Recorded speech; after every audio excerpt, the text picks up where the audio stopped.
Hello, everyone. It's my pleasure today to have two very esteemed economists from the IDB to talk about climate change and natural disasters and how it affects us in the Caribbean. I have with me today Eduardo Cavallo. He's the economist at Research Department of the IDB, and I also have Bridget Hoffman, who's also an economist in the Research Department at the IDB. And we're going to talk today a bit about the fact that COVID-19 is really an unprecedented disaster worldwide, but we are no strangers to natural disasters and in the Caribbean. And it feels like every year one of us or a few of us are hit by climate-related disasters. Now, you might wonder what's the parallel between COVID-19 that we're going through right now versus a climate change driven natural disaster. But it's very important to remember that in building climate resilience and in building climate adaptation, a lot of those elements would help us in the response that we would have to have for COVID-19 as well. So I have Eduardo and Bridget here with me to talk today about climate change and building resilience and adaptation and going through the data as to how that has looked for us in the region in the past few years. And so to get into the discussion, first let me ask the question to Bridget and to Eduardo. What does the economics of climate change and natural disasters actually tell us? Well, I'll start and then Eduardo can add some after me. So the economics of climate change tells us that the impact will be large. We've seen temperature rise dramatically over the past 50 years from an average annual temperature of 21.6 degrees Celsius to 22.36 degrees over the past 5 decades. And as you can see in the figure, there's a lot of short-run fluctuations around the trend, but the overall trend of rising temperatures is very clear. And despite some progress on coordinated mitigation, all IPCC scenarios indicate that global temperature will continue to rise. It will rise somewhere between 1 and 4 degrees Celsius by the end of this century, depending on emission scenarios. And so far, a lot of research has indicated that there'll be large effects overall on economic productivity and economic output, and also on economic growth, which is very important as growth effects compound over time. So to prepare for these effects, it's useful to understand what the magnitude is going to be and also what some of the channels of the effects will be. So in the following figure, you can see that using projections with rising temperature over the next century, we expect to see GDP per capita to decrease in all countries in Latin America and the Caribbean, with the exception of Chile. And this is mainly because Chile's temperature is already quite cool, so each additional degree is not as damaging. To formulate policies, it's also critical to understand the channels through which temperature will impact the economy. So we want to know which economic sectors are likely to be most vulnerable to the negative impacts of rising temperature.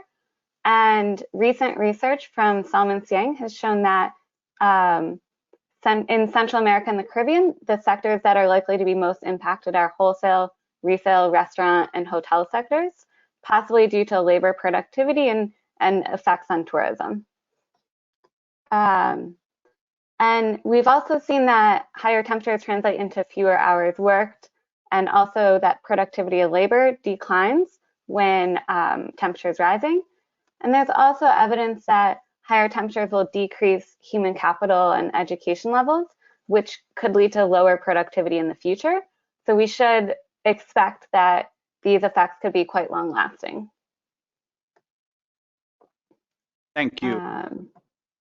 Yeah, Eduardo, Thank you. And let me start by thanking you, Marla, for organizing this. I think it's really timely and important, considering what's going on with COVID-19 and the interest there is on resilience and how to build resilience, that you give us the opportunity to tell your audience what we have learned about climate change and natural disasters. So with regards to natural disasters, the first thing I want to, the first point I want to make is that natural disasters are frequent in the world. So I put some numbers here showing the incidence of different types of natural disasters. These include earthquakes, floods, hurricanes, droughts, as they are recorded in a global data set called EMDAT, which is put together by the Center for Research of the Epidemiology of Disasters at a university in Louvain, Belgium. And basically, they record all the disasters conforming to at least one of the following criteria: either that 10 or more people are dead, 100 or more people are affected, there's a declaration of state of emergency, or there's a call for international assistance. If those criteria are met, which are pretty lax criteria, the disaster will be recorded in the data set. And what you see here is there is a great incidence of this disaster, particularly in regions like East Asia and the Pacific, but also in Latin America and the Caribbean. If you take just the last decade, you see that for our region, there's an average of about 11 natural disasters per country over the decade. So the numbers are large. One point which follows from what Bridget was presenting is the discussion as to whether climate change will sort of increase the incidence of natural disasters going forward. And you know, the debate here is heated. There's a lot of controversy on this issue. Now, what we know is that while it's impossible to link one hurricane or sort of one flood, one storm to climate change, scientists agree that as climate change evolves, waters will warm up, they will pump more moisture into the atmosphere, sea levels will rise, and therefore things such as hurricanes will become more lethal. We are already observing some areas in the world that are becoming drier, some other areas are becoming wetter, therefore we see more droughts, more floods, more landslides. So there seems to be something going on there. And if we focus on the Caribbean basin per se, we have also put some numbers on the Caribbean basin on the incidence of hydrological natural disasters. And as you can see on this slide, the incidence of this type of events, which is restricted to this subset of events that might be more influenced by climate change, has increased in the Caribbean from about 37 events in total in the 1970s to about 180 events in the last decade. So that's the first point I want to make. The frequency seems to be rising, and there seems to be a connection there with climate change. The second point I want to make is that when we think about the impacts of natural disasters, we need to distinguish between what we call direct effects, which are issues such as mortality, the number of people that are affected, the damages caused to fixed assets and capital, from what we call indirect effects, which is effects on economic activity, GDP growth, and other variables that will be affected by the incidence of the disasters. And economic research has put a lot of effort into trying to disentangle sort of the determinants of the direct effects from the determinants of the indirect effects. Because we don't have a lot of time, I just want to show you some of the results that we have gotten in terms of our analysis of the Caribbean, in particular, focusing on one type of indirect effects, which is the effect on GDP growth. And what I'm showing you here is you can think of this graph here as the GDP of the typical country in the Caribbean. And the red bar is the onset of one large natural disaster. We define large natural disasters as things or events that are associated with high mortality rate. And basically, you have the behavior of the GDP 6 years before and 6 years after. This is GDP per capita, 6 years before and 6 years after the natural disaster. And we find that for the Caribbean, using data from the 1970s up to 2 or 3 years ago, we see that on average for the worst natural disasters, GDP tends to fall by 2.2 percentage points on average on the onset of a natural disaster. If we look at the impacts on GDP growth, we find a similar pattern. Here, the point I want to make is that GDP growth seems to collapse on the year of the start of a natural disaster. There is a recovery after, but the recovery is not large enough so as to compensate for what was lost by the natural disaster. So the bottom line is the empirical evidence shows that natural disasters, particularly large and devastating natural disasters, seem to have a strong and persistent effect on GDP, which is one of the measures of welfare that we can use. And let me stop here so that you have a chance to. I'm sure there's going to be more questions associated to this. Thank you. Of course, and thanks for that, Eduardo.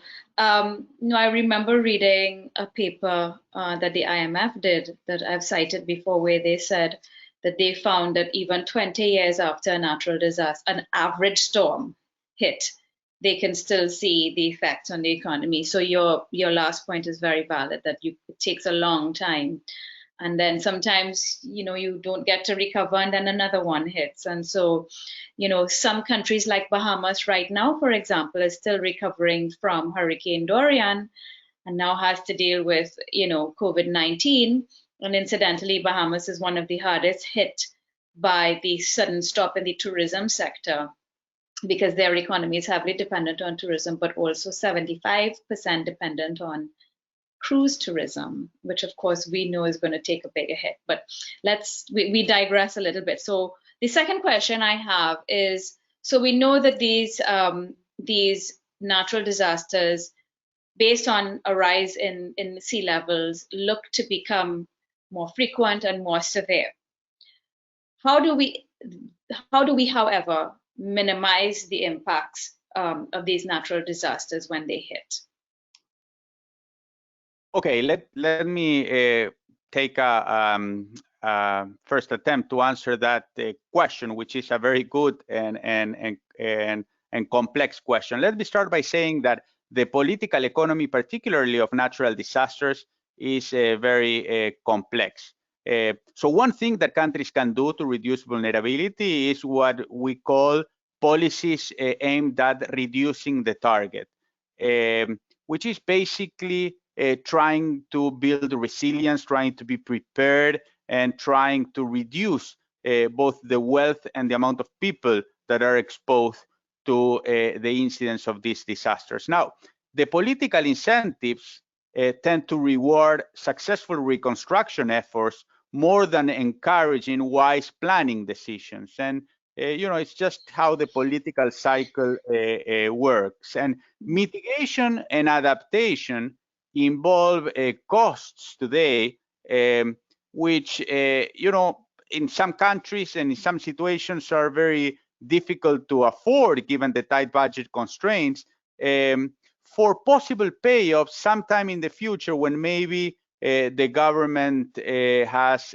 changed hands, so others may benefit from that. So the incentives to invest in getting countries prepared may be low in and of themselves, but they will certainly be lower if policymakers expect that you know, in the aftermath of a natural disaster, there's going to be a large foreign aid, a surge in foreign aid to say of payoff for the reconstruction effort. So one thing that we have done in our research is actually try to understand whether foreign aid that typically follows a natural disaster should be regarded as a substitute or as a complement source of financing for post-disaster relief in order to help to manage risks effectively.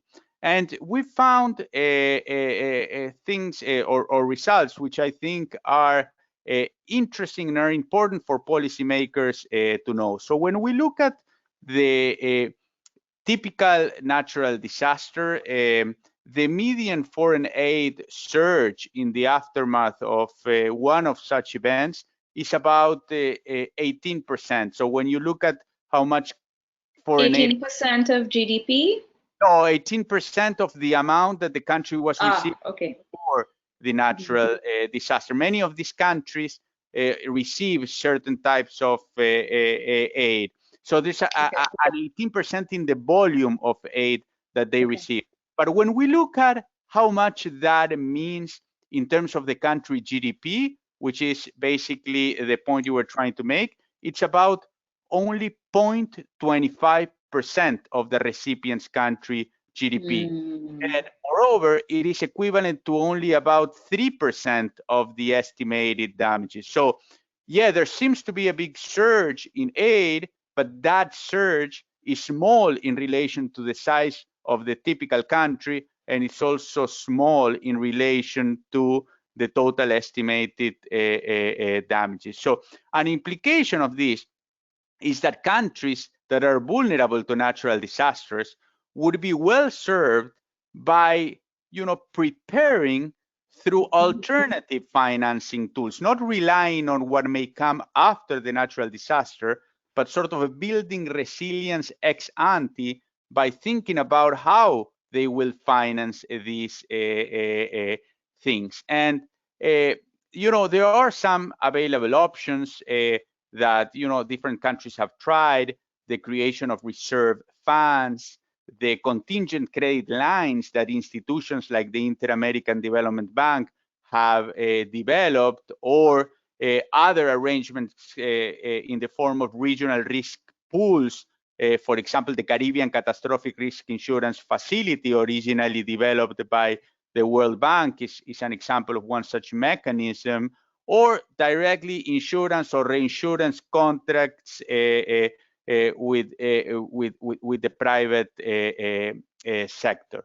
Of course, and we can have a big discussion here, you know, that, you know, the development of insurance markets, particularly in developing countries, and the Caribbean is not exempt from this, faces many obstacles.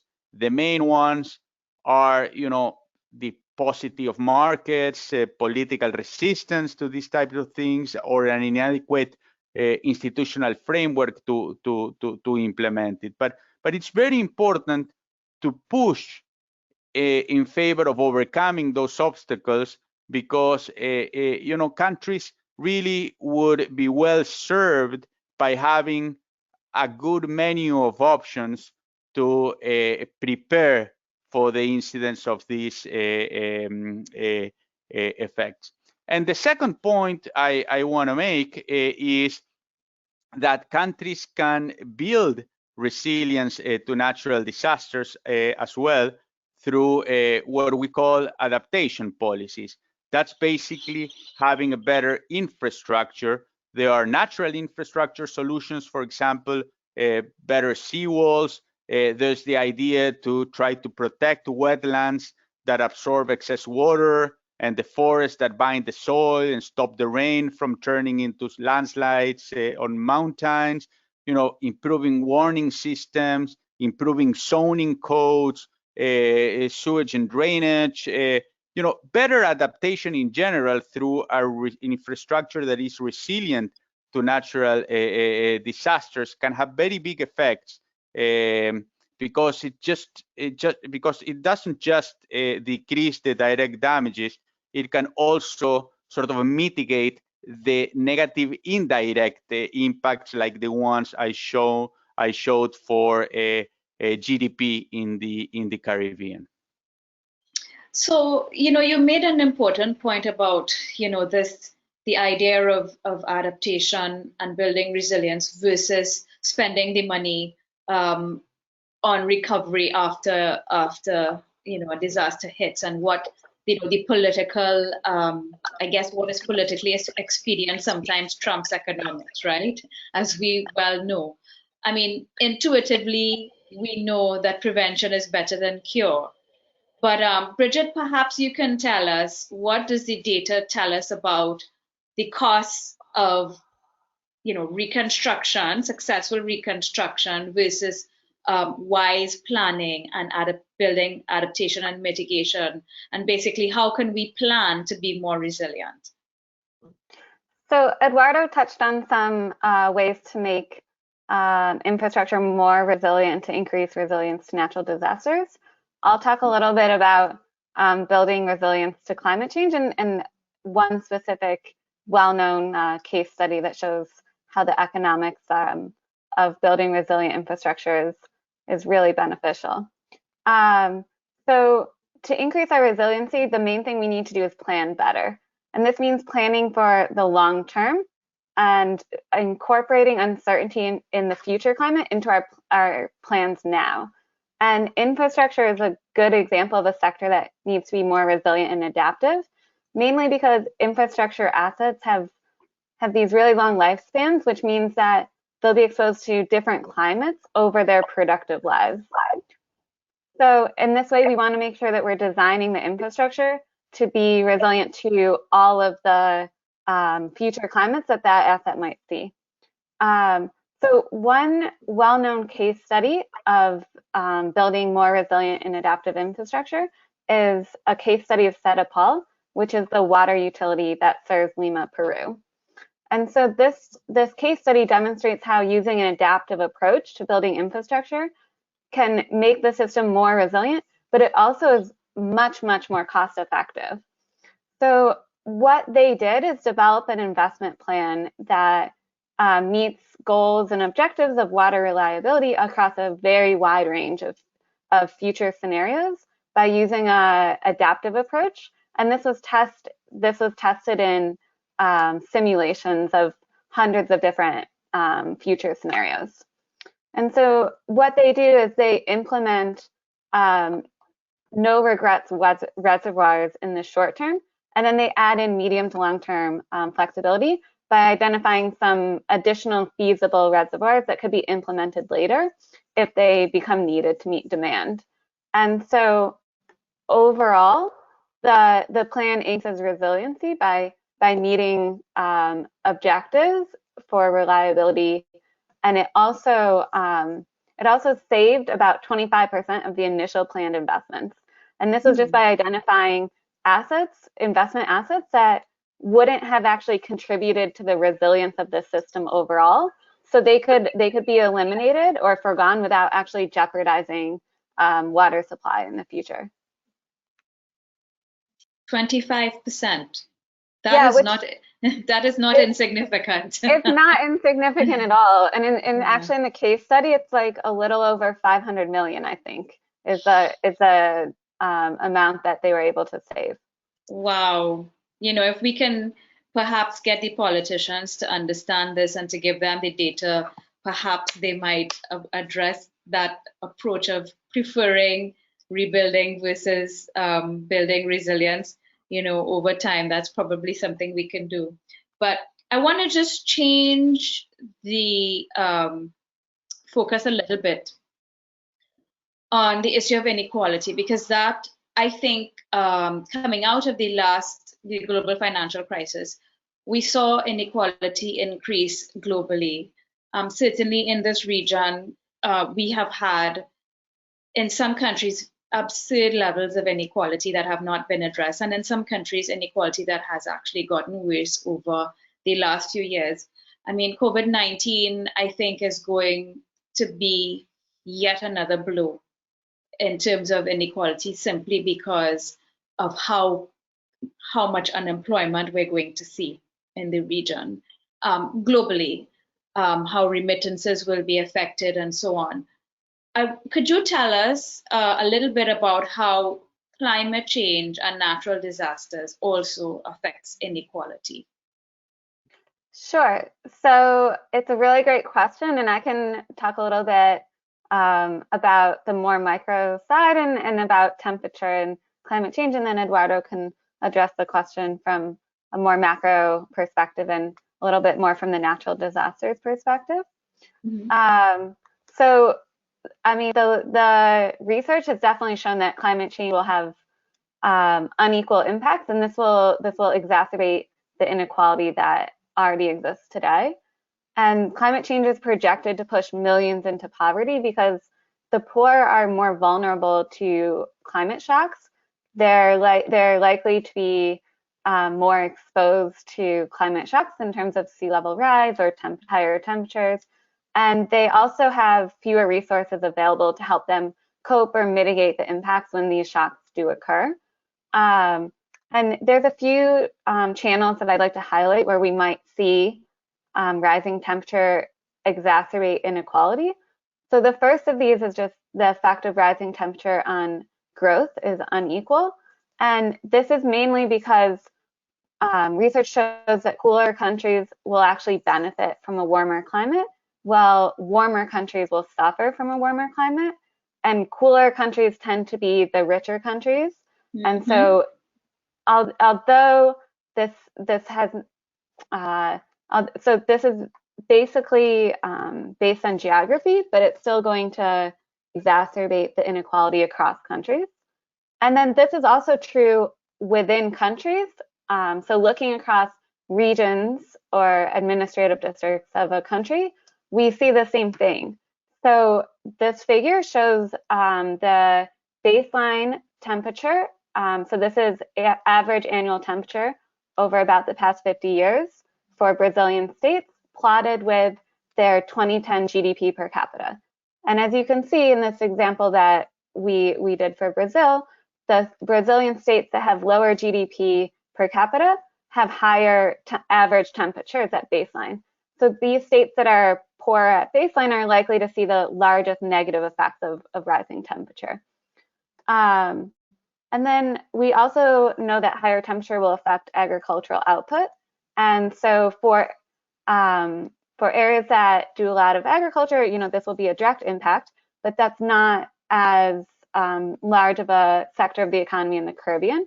But what we will see is that these impacts in the agricultural sector are going to spill over to households outside the agricultural sector by increasing the price of food.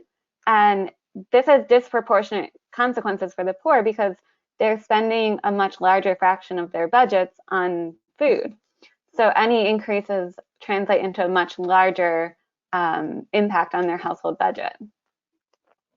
And can I just stop you right there? And the reason why I just want to interrupt is because it's so interesting that you should say that, because one of the biggest discussions coming out of this COVID-19 crisis is that, we need food security and we need to drive greater local production so that we don't have to import so much, because you have all of this supply chain disruption that has made it even more important. And what you're saying is that, climate change is going to have meaningful implications for agricultural production at whatever level we have in the region. And even those who are not involved in the agriculture sector are going to be, as you rightly say, affected because the price of food is going to go up. So it's very relevant to the discussion now as well. And that's a very important point that you've made. Thanks. But sorry, go ahead. Well, so far I've discussed the impacts of rising temperature a lot, but I was going to talk a little bit about the impacts of rising sea level also, since this is a critical climate concern for the Caribbean basin. Mm-hmm. And most of the islands in the Caribbean basin have low elevations, and this makes them more vulnerable to rising sea level. And much of the Caribbean population, I think about half, lives along the coast. And as you are well aware, there's a large fraction of economic growth that's driven by the tourism sector. And so the coasts are very important for economic growth and for, you know, their population, the local populations. And so as sea level rises, we'll see more frequent flooding and inundation, but we may also see climate-driven migration, which also could exacerbate inequality. Wealthier households have more resources to move to safer, higher elevation areas. And without the resources to migrate, this will leave poorer households in higher risk areas, which could become higher concentrations of poverty. And this is also going to result in a sorting based on wealth or income, which could, it will be an immediate difference in the exposure that people have to rising sea level based on their resources, but it's also going to make it less likely that these low elevation areas will be able to invest in the productive or in the protective measures that they need, because when you do a cost benefit analysis and you look at what is the value of what's being, the infrastructure, other things that's being saved by protective investments, it will look lower given that a lot of the housing or other assets has moved out of the area. Interesting. So,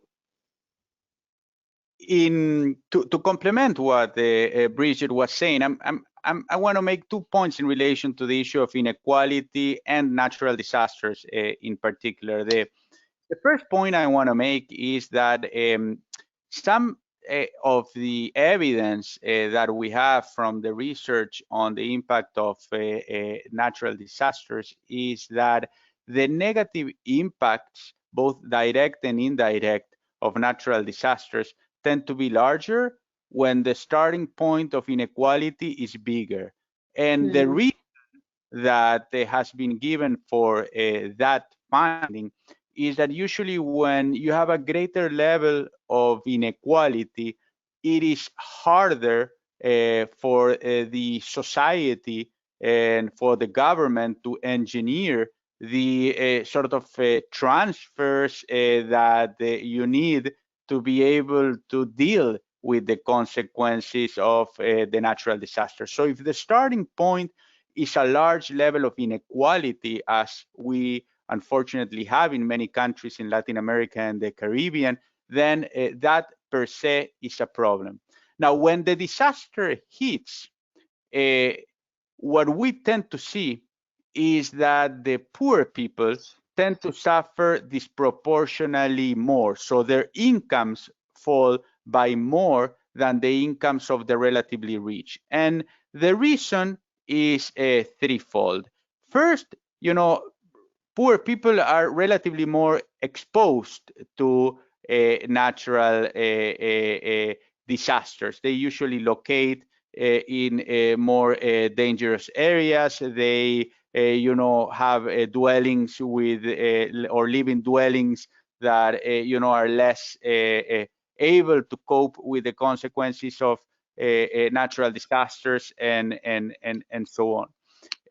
Second, you know, when the disaster hits, they are usually impacted. The poor people's wealth is usually impacted on a bigger share than for the relatively rich. I mean, if the only thing you have is your dwelling and you know your the place you live and your clothes and you know, everything is wiped out. No, relatively rich people can diversify more and sort of have less, in a sense, share of their wealth affected by the disaster. And the third reason is that poor people have less access to the financial resources that would help them deal with the consequences of the natural disaster. So many of them do not have access to the financial system, cannot get a credit, don't have insurance, and so on.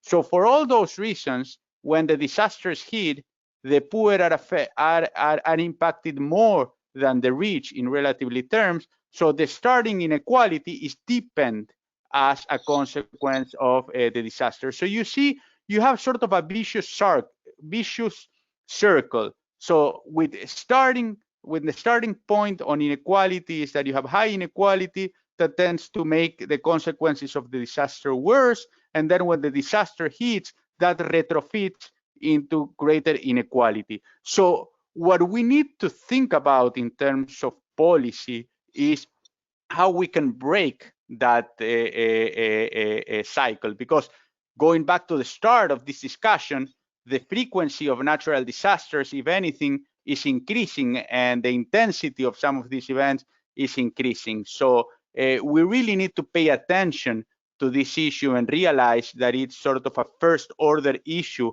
in relation to what needs to be considered, needs to be done, and helping countries to build resilience so that the more vulnerable are affected less is sort of a core issue of public, should be a core issue of public interventions on resilience going forward.